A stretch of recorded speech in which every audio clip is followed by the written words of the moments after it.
just sort of in the sense of a nightly meditation. We'll walk over here.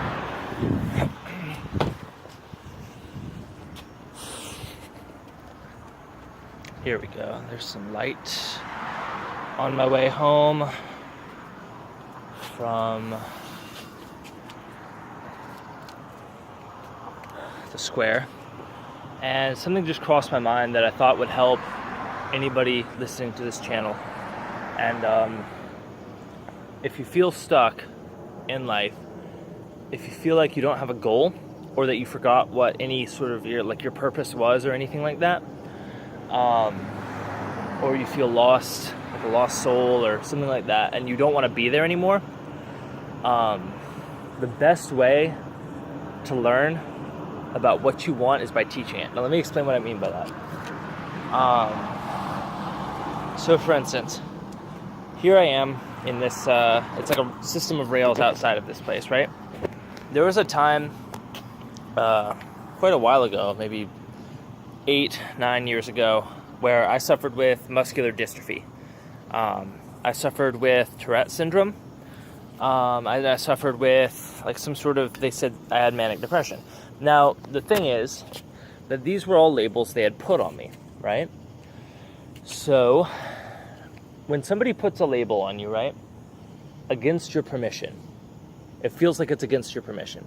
The hardest thing to do as somebody who practices, whether you want to call it magic or self-enlightenment or any sort of deep thought or self-improvement kind of disciplines.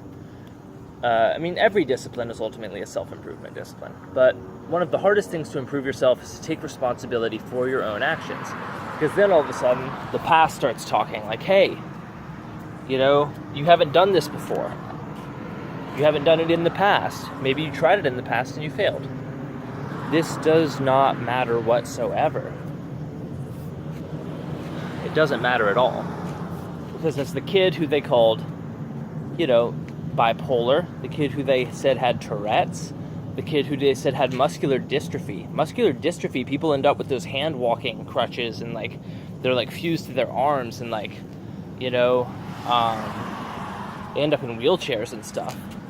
And the best way to get out of any circumstance, first,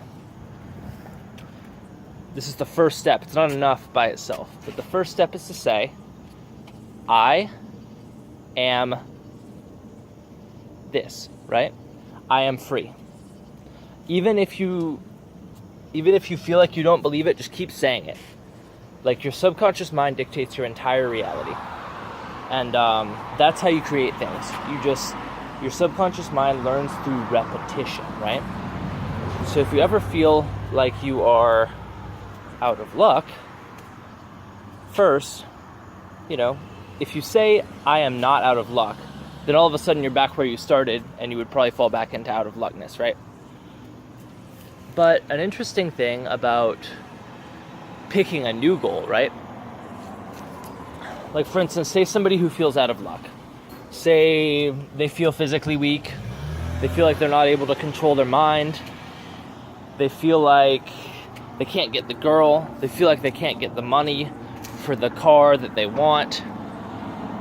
Hell, even if somebody feels like they can't pay the bills because they're talking to themselves and everybody else in their house thinks they're crazy and they're too scared to get their own place, say what you want. Don't focus on what you don't want. Say what you want. Just try it. Pick something that you would like more than any other thing in the world. And say, I want this, but I have this already. Alright, let's use an example. Well, we can just talk about one from the past. I have the ability to jump from this rail to that rail. Now, if you've seen my parkour videos on YouTube and whatnot, you know that jumping between rails is a breeze. It's about focus, it's about stamina, it's about ankle stability. All these things are excuses. These things are crutches that we give ourselves, right? So I guess now that I've said it, I feel like I should kind of do it. See if I can get light here. Wish I had somebody else to hold the camera, like a camera stand or something. Well, regardless, you can check out my videos and, you can see that I can accomplish my goals physically. So, again, it's not about me. I'm just talking about me in the hopes that it will help you guys. Somewhere along the line, I know that this used to be me. I was a lost soul. I felt like I didn't have a purpose. I didn't know what my purpose was. I felt weak. I felt like this is all life has to offer. All these thoughts are focusing on the problem. Now, one of the biggest issues in life is that people can't focus on anything, so their mind just sort of gravitates to what it already knows. And when you focus on a solution, right? Mind you, you're not going to get off that easy. You have to prove it to yourself. But the more you do this, it's like a muscle. The more you say, not I want this, because that implies lack. Implies you don't have it already. But I have this. I have this, and I'm going to get this. Right? Because I already have it. I'm just on the way. It's already in my hand, but I'm walking towards it, you see? And people are like, when they hear me say that, they're just like, well, that's spiritually proud. How could you have whatever you wanted in the palm of your hand? And if that's the case, then maybe you're not ready to receive that lesson yet. Maybe you haven't learned the lesson from the place where you're at. And it's like a reach one, teach one thing. I think there's 3 stages to any manifestation process in life, right? One is knowing who you are. And every single thing you do and prove to yourself and get, that proves who you are, a little bit more to yourself. So when you know who you are actually, then you know how much power you actually have. And I'll make another video on finding out who you are and stuff if you guys ask me in the comments. But yeah, if you know who you are, you know how much power you actually have.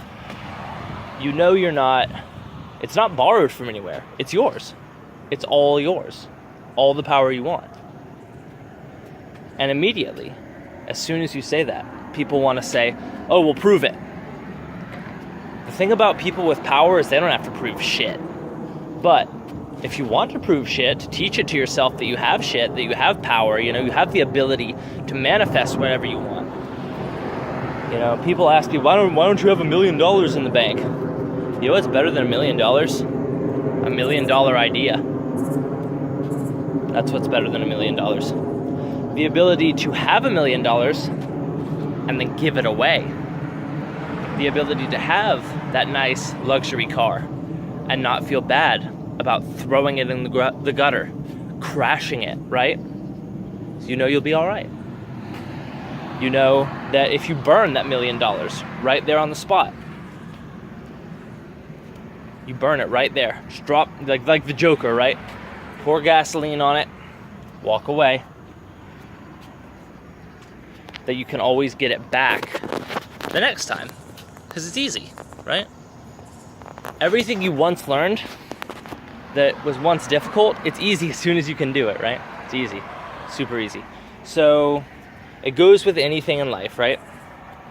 If you want to get the girl, if you want to get the car, if you want to get the dollar bills, whatever the fuck you want. If you want to do a fucking standing backflip on flat ground, if you want to, do a triple standing backflip on flat ground, all you have to do is ask. Now, that's not all there is to it, like I said. Then, as soon as you ask for it, and as soon as you say, I can do it, then what happens, right? If I walk around and say, oh, I can do a quadruple standing backflip on flat ground, all of a sudden, every single person in the entire city is going to come wanting to see it. And if I somehow don't have the ability to do that, maybe because I didn't train for it, which means I didn't want it bad enough, right? I mean, fact of the matter is, limitations and restrictions are a thing. And that's the law of you reap what you sow. So if I want to do a triple backflip on flat ground, I don't know why I would want to do that. But if I did, all I would have to do is train. you know? And people were like, how would you do that? You know, how would you muster the energy in the human body? Look, man, all the human body is, this is from a movement teacher's perspective. All the human body is a system of pulleys, levers, springs, right? In the right settings, with the right health, there are gymnasts who do triple backflips on flat, on springboards, right? You could look that up right now. Find a gymnast doing it on a trampoline, then maybe find one doing it on a springboard, you know, one of these rubber floors that has a little bit of bounce to it. And from somebody who does parkour, I will tell you right now that concrete has about the same bounce as a rubber floor. If that sounds impossible to you, then maybe you don't know, maybe you're not meant to learn that lesson yet. But any movement, any exercise, any ability, anything, any person that you want into your life, all you have to do is ask, man. All right, that's my law of attraction lesson right there for anybody. Hope you guys found it useful, man. And if you guys want me to talk about anything else, if this helps you in any way, post your questions down below and I'll answer them. Or maybe you could answer them yourselves. But you know, if you want to take the easy way out, I'll answer it too. All right, guys. Thank you. I appreciate it. Love you guys, and bye. Good night. Headed home.